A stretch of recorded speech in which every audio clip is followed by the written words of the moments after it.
18 April সোমবার রাত 8টায় খালেদ মহিউদ্দিন আছে এডিএসপিকে জানিয়ে দিচ্ছি শিরোনাম।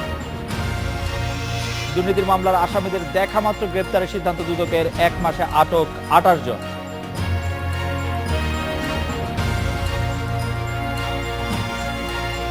সুন্দরবনের চাঁদপাই রেঞ্জের আগুন নিয়ন্ত্রণে, পরিকল্পিতভাবে দুর্বৃত্তরা আগুন দিচ্ছে দাবি বন বিভাগের।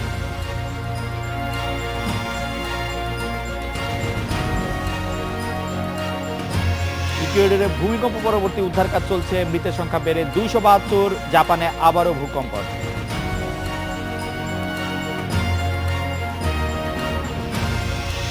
দুর্নীতি মামলার আসামিদের দেখা মাত্রই গ্রেপ্তার করা হবে এমন সিদ্ধান্ত নিয়েছে দুর্নীতি দমন কমিশন। গত 1 মাসে 28 জনকে গ্রেপ্তার করেছে দুদক। ভবিষ্যতে সব ধরনের দুর্নীতিবাজদের বিরুদ্ধে আরও কঠোর ব্যবস্থা নেওয়া হবে বলে জানিয়েছেন দুদক চেয়ারম্যান।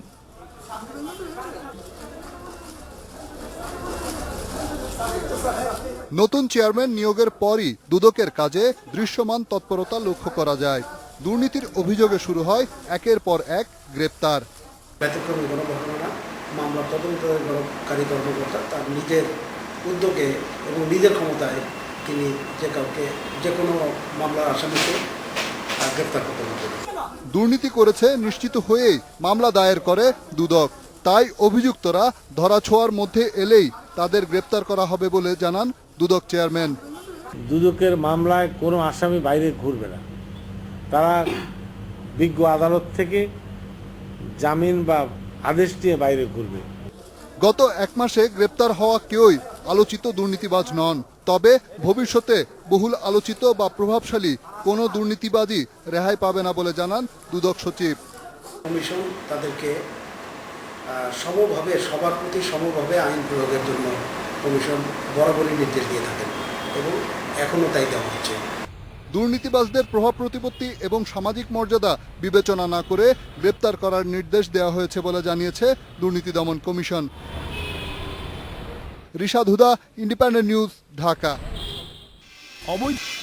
দুর্নীতি মামলার আসামিদের দেখা মাত্রই গ্রেপ্তার করা হবে এমন সিদ্ধান্ত নিয়েছে দুর্নীতি দমন কমিশন। এই বিষয়ে কথা বলতে এখন আমাদের সাথে আছেন দুর্নীতি দমন কমিশনের প্যানেল আইনজীবী খুরশিদ আলম খান, আছেন আইন বিচার ও সংসদ বিষয়ক মন্ত্রণালয় সম্পর্কিত স্থায়ী কমিটির সদস্য বিশিষ্ট আইনজীবী অ্যাডভোকেট আব্দুল মতিন খসরু। আমি অ্যাডভোকেট আব্দুল মতিন খসরু, আপনার কাছেই প্রথমে জানতে চাইব যে দুর্নীতি মামলার আসামিদের দেখা মাত্রই গ্রেপ্তার করা হবে এমন সিদ্ধান্ত নিয়েছে দুর্নীতি দমন কমিশন। আমি আসলে ঠিক বুঝতে পারি নাই, এর আগ পর্যন্ত কি দুর্নীতি দমন কমিশন যাদের বিরুদ্ধে অভিযোগ আছে তাদের দেখা মাত্র গ্রেপ্তার করতো না, বা ছেড়ে দিত, বা মিষ্টি খাওয়াতো, কি করতো আসলে? আইনটা ছিল 2007 সালের আইন, ছিল আদালতের অনুমোদন সাপেক্ষে যে কাউকে গ্রেপ্তার করা যাবে। বর্তমান বিদ্যমান আইনের 21 ধারায় বলা আছে কমিশনের অনুমোদন সাপেক্ষে যে কাউকে গ্রেপ্তার করা যাবে। দুদকের আইন হলো প্রথম যাচাই বাছাই হয়, তারপরে ইনকোয়ারি হয়, তারপরে ইনভেস্টিগেশন হয়, ইনভেস্টিগেশন হওয়ার পরে অভিযোগপত্র বা চার্জশিট দায়ের করা হয়। সুতরাং দুদকের আইনটা একটা বিশেষ আইন, স্পেশাল ল। এটার procedure of investigation and trial is also different, special. সুতরাং দেখা মাত্রই গ্রেপ্তার করা যাবে এটা ঠিকই আছে, বাট কমিশনের অনুমোদন লাগবে।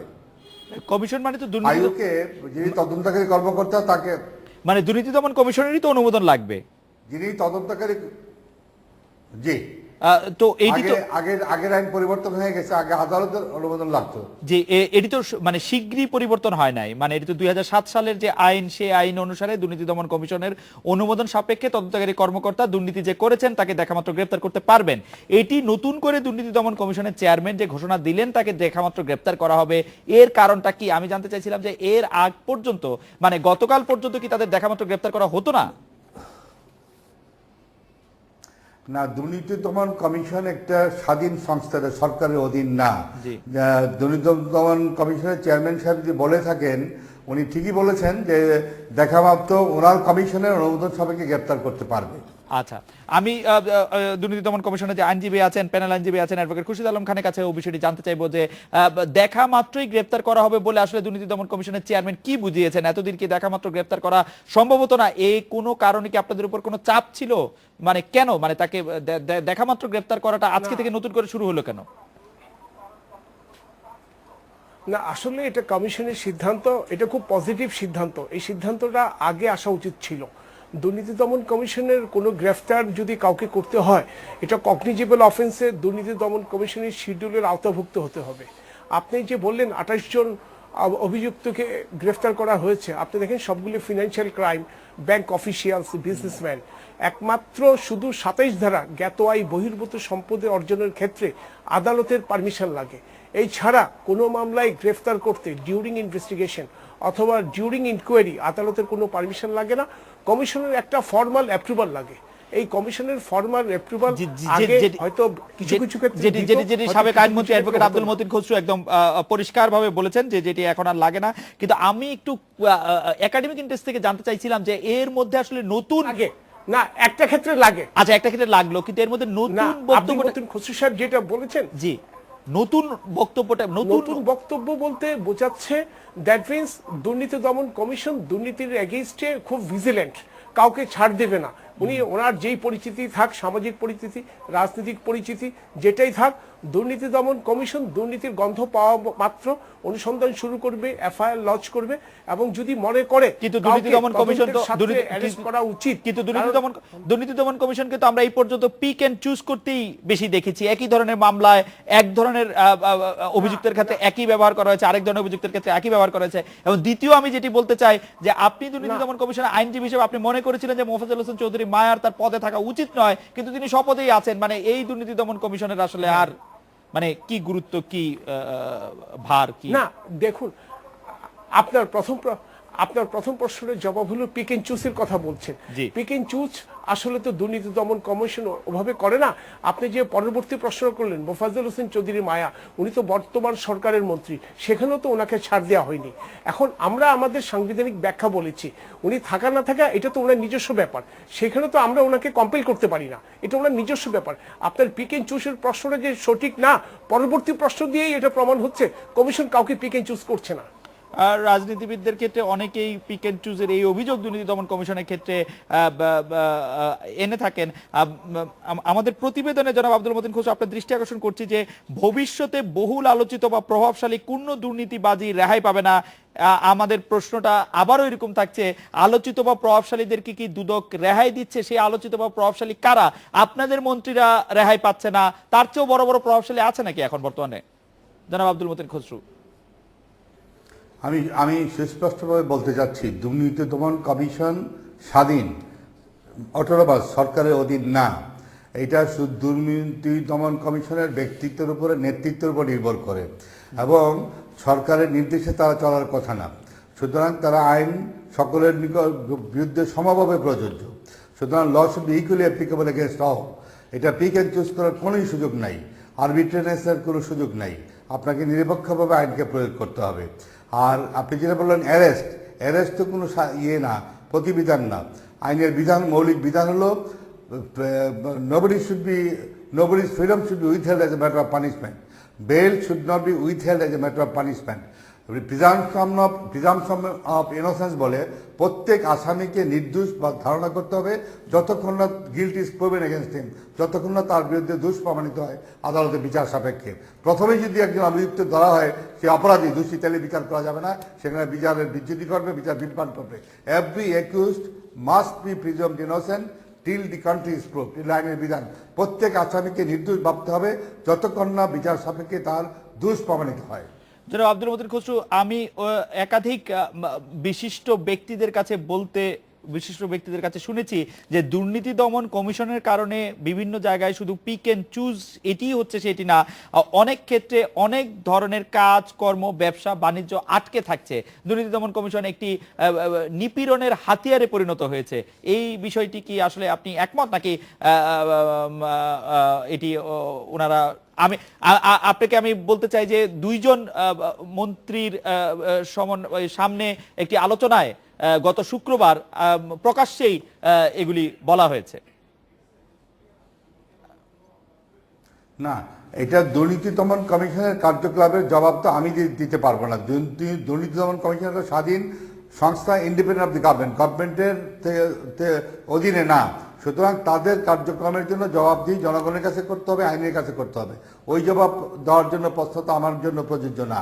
সুতরাং আইনের বিধান হলো আইন সকলের জন্য সমানভাবে প্রযোজ্য।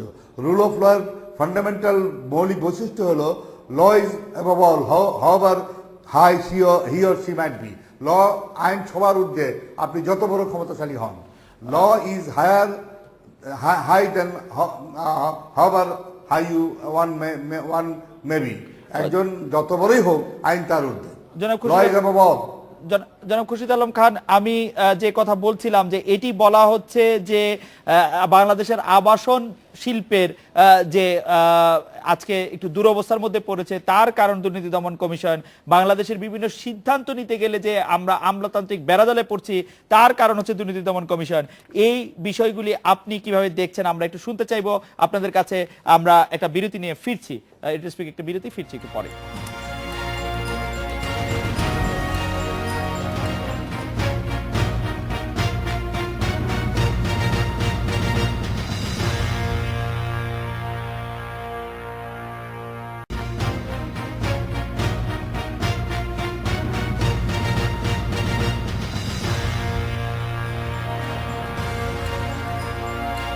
জনাব খুরশিদ আলম খান, আবাসন খাতে যে ধস নেমেছে এবং তার কারণ হচ্ছে দুদকের বিভিন্ন রকম কার্যক্রম, সরকারি মহলে কেউ কাজ করতে চাইছে, অনেকে কাজ করতে চাইছে না, দেরি হচ্ছে, তার কারণ হচ্ছে দুদক, এবং অনেক ক্ষেত্রে দুদক অপরাধীদেরও বা দুর্নীতিবাজদেরও এক ধরনের সার্টিফিকেট দিচ্ছে, এই অভিযোগ দুদকের বিরুদ্ধে যে ভালো মানুষের সার্টিফিকেট দিচ্ছে।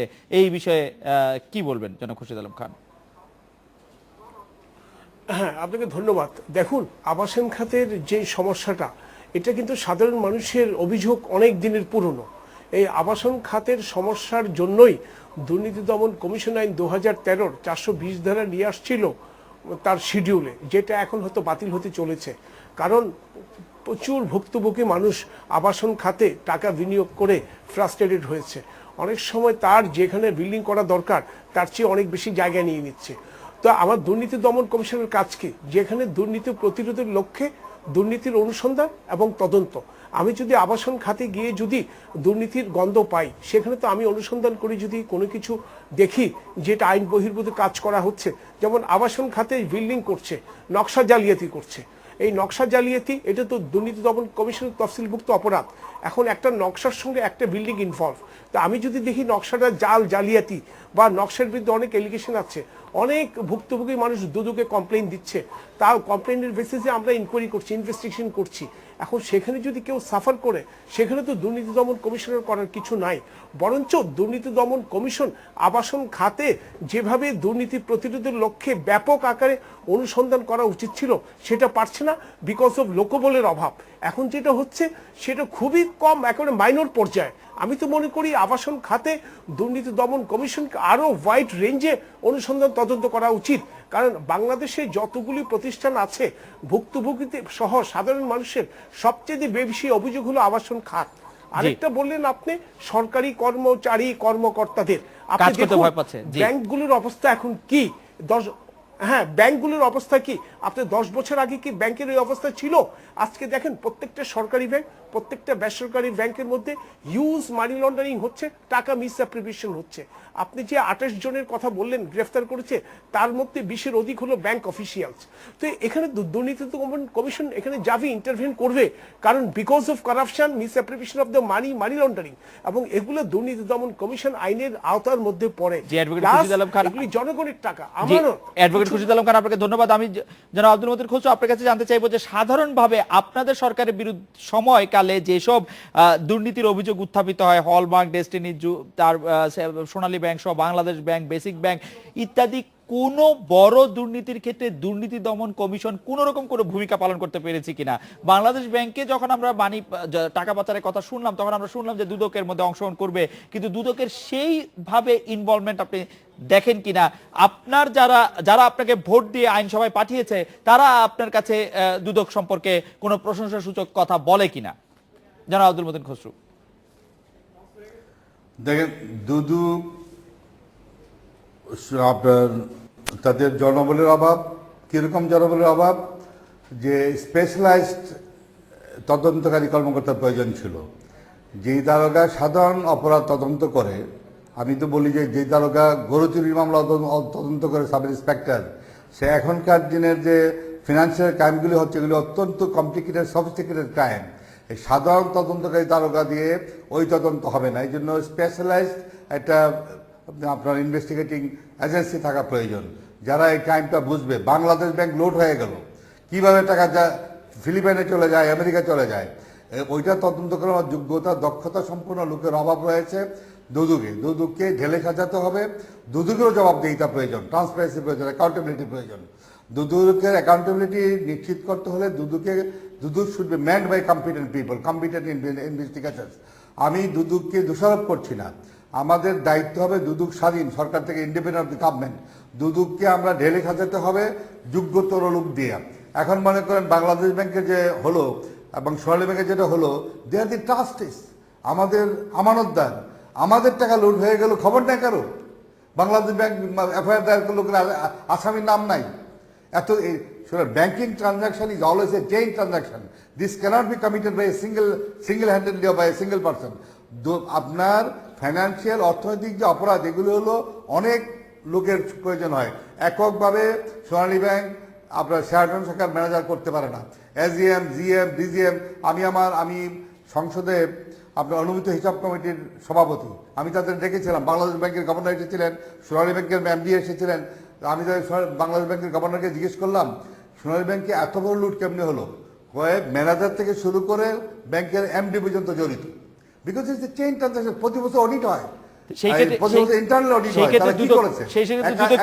সেই ক্ষেত্রে দুদক কি করেছে আসলে? হলমার্ক, ডেস্টিনি, যে আপনি সোনালী ব্যাংকের কথা বললেন, বাংলাদেশ ব্যাংকের কথা বললেন, বেসিক ব্যাংকের কথা যদি আসি, সেই ক্ষেত্রে দুদকের সাফল্য কি এই বড় দুর্নীতির ক্ষেত্রে, রাষ্ট্রীয় দুর্নীতির ক্ষেত্রে? আমি দুদকের দৃশ্যমান কোনো সাফল্য দেখছি না। তাদের আরো করিতকর্মা হওয়া প্রয়োজন ছিল, আরো ডাইনামিক হওয়া প্রয়োজন ছিল। জাতি কোনো দৃশ্যমান আপনার তদন্ত দেখছে না। আমি জানি এত সময় লাগবে, ইট ক্যানট বি আপনার এন্ডেড উইদিন নো টাইম অথবা শর্টেস্ট পসিবল অফ টাইম, কিন্তু তাদের দৃশ্যমান কোনো তদন্তের অগ্রগতি জাতি দেখতে পাচ্ছে না। সোনালী ব্যাংক, অগ্রণী ব্যাংক, বাংলাদেশ ব্যাংক, জাতি হতাশ। হলমার্ক এখন পর্যন্ত কিছু হয় নাই। হলমার্ক দেখতে চাই সামথিং শুড বি ডান। হলমার্কে কি হলো? জি জনাব খুরশিদ আলম খান। সরকার বলে যায় নাই, সরকার তো ভেরি মাচ কমিটেড। জি জনাব খুরশিদ আলম খান। জননেত্রী শেখ হাসিনা চাচ্ছে তাদের বিচার হোক, তাদের অ্যাকশন নিতে চাচ্ছেন। আব্দুল মতিন খসরুর বক্তব্যের ক্ষেত্রে যে আমরা আসলে দৃশ্যমান কোনো কিছু দেখি নাই, সেইখান থেকে যদি আপনি একটু খুব সংক্ষেপে বলেন যে আসলে দুদক এই বড় ক্রাইমের ক্ষেত্রে কি করেছে আসলে? না, আসলে কিছু ইনফরমেশন গ্যাপ আছে। জনাব আব্দুল মতিন খসরু সাহেব অত্যন্ত বিজ্ঞ একজন সিনিয়র আইনজীবী। হলমার্কের কিন্তু ট্রায়ালে চলে গিয়েছে মামলা, ডেস্টিনি মামলা ট্রায়ালে চলে গিয়েছে, বেসিক ব্যাংক আন্ডার ইনভেস্টিগেশন, এবং একটা হাইকোর্ট ডিভিশন পিআইএল হয়েছে, পাবলিক ইন্টারেস্ট লিটিগেশন। সেখানে বাংলাদেশ ব্যাংকের নথি, বেসিক ব্যাংকের নথি, দুদকের নথি তলব করেছে যে এমডি আব্দুল হাই বাচ্চু, ওনার নাম কিভাবে বাদ গেল, সেটা সবগুলি আন্ডার ইনভেস্টিগেশন। এবং আপনি যেভাবে চাচ্ছেন রাতারাতি আপনাকে কোনো দৃশ্যমান দেওয়া সম্ভব না। এই তথ্য উপাত্ত এগুলি আদালতে প্রমাণ সাপেক্ষ। হলমার্কের মামলা এখন ট্রায়ালে আছে, ডেস্টিনির মামলা ট্রায়ালে আছে। কিন্তু অ্যাডভোকেট আব্দুল মতিন খসরুর কথা ধার করে আমি বলতে চাই জনাব খুরশিদ আলম খান, এই টাকাটা তো আসলে শুধুমাত্র বেসিক ব্যাংকের চেয়ারম্যান আব্দুল হাই বাচ্চু বা মাত্র কয়েকজন লোকের পক্ষে একসাথে করা সম্ভব না। আমরা কোনো দৃশ্যমান বা বড় কোনো নাম কেন দেখছি না? মনে হচ্ছে যারা আড়ালে রয়ে যাচ্ছে। এবং আব্দুল হাই বাচ্চুর বিরুদ্ধে আপনারা অভিযোগ, আব্দুল হাই বাচ্চুর বিরুদ্ধে আপনারা অভিযোগ করছেন, কিন্তু তো পারে সেই অভিযোগের কোনো ইয়া তো আমরা দেখছি না। অভিযোগের ফলে আমরা কোনো কিছু পাচ্ছি সেরকম না। এটা তো এখন ইনভেস্টিগেশন। আমার মনে হচ্ছে আপনি একটু ধৈর্য ধরুন, ইনভেস্টিগেশন মাঝামাঝি পর্যায়ে খুব তাড়াতাড়ি ইনভেস্টিগেশন শেষ হয়ে যাবে, আপনি পুরো ব্যাপারটা জানতে পারবেন, দেশবাসী জানতে পারবে। হতাশ হওয়ার কিছু নাই। দুর্নীতির মামলা সময় সাপেক্ষ। আপনি জানেন জয়ললিতার মামলা শেষ হতে 19 বছর লেগেছিল। আমি জনপ্রতিনিধি আব্দুল মতিন খসরুর কাছেই ফিরে আসতে চাই যে খসরু ভাই, আমরা ধৈর্য ধরার প্রসঙ্গে দুদকের আইনজীবীর পরামর্শ মেনে নিব কিনা, আমরা শেষ 30 সেকেন্ডে আছি আসলে। খসরু ভাই, কোনটা যে আমরা ধৈর্য ধরতে হবে, কারণ this source of evidence, crime is based on evidence, documentary evidence. এটা ফিনান্সিয়াল ক্রাইম সময় লাগবে, এটা ঠিকই বলছেন দুদকের আইনজীবী জনাব খুরশিদ আলম খান। ইট টেকস টাইম, কিন্তু এটা করতে হবে দৃশ্যমান। আমরা অগ্রগতি যতটুকু জাতি প্রত্যাশা করছে ততটুকু আমরা দেখতে পাচ্ছি না। এবং সরকার যদিও সিরিয়াস, আমি চাচ্ছি আরো বেগবান হোক তদন্ত, আরো সুষ্ঠু তদন্ত হোক, প্রকৃত অপরাধীদেরকে দৃষ্টান্তমূলক শাস্তি দেওয়া হোক। কেন্দ্রীয় ব্যাংকের টাকা, জনগণের টাকা, কোটি কোটি টাকা লোপাট হয়ে গেল, ফিলিপাইনে চলে যায়, আমেরিকা চলে যায়, অডিট করতে পারলো না। দৃশ্যমান হওয়া আমাদের সবারই দাবি। অ্যাডভোকেট আব্দুল মতিন খসরু, অ্যাডভোকেট খুরশিদ আলম খান, আপনাদের অনেক ধন্যবাদ। স্পিকার বিরতি নিচ্ছি, ফিরছি একটু পরে।